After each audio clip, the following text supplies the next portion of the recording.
Хакирани веб страниците на Министерството за здравство и на Министерството за образование и наука. Пак ние, овој пат најбедното министерство е наш таргет – Министерството за смрт. Овие зборови испишани на црна позадина се појавија вчера на веб страницата на Министерството за здравство.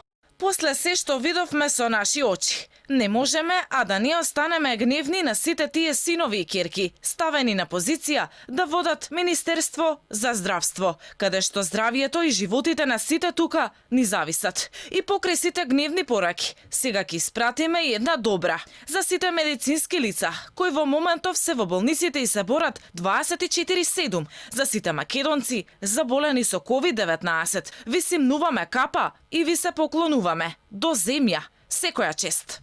Интернет страниците на министерствата уште од вчера вечерта се нефункционални. Сликата со пораката ја нема, но сепак не може да се отворат. Од министерствата вела дека нападите се пријавени во полиција, а од МВР соопштија дека работеле на случајот. Покрај тоа што не работи сајтот на Министерството за здравство, не функционираат ниту службените адреси на електронската пошта, меѓу кои е и електронската пошта на министерот Филипча.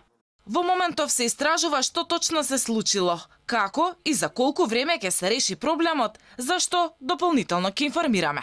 Од здравство соопштуваат дека привремено комуницираат со јавноста преку ново отворената имейл адреса. Македонската група на хакери со име Анонопс МКД се огласија на Твитер. Велат дека немало да има целосен проток на информациите, туку само на криминалните мејлови. Македонските анонимуси на Твитер вчера и завчера информираат дека ги пробиле сајтовите на пејачките Дуа Липа и Рита Ора. Ваквата реакција следи по фотографиите што беа објавени на нивните социјални мрежи за голема Албанија.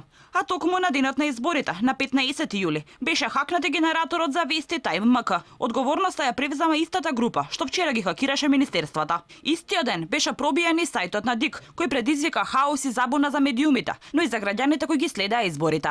Зад тој сајбер напад се уште не се знае кој стои.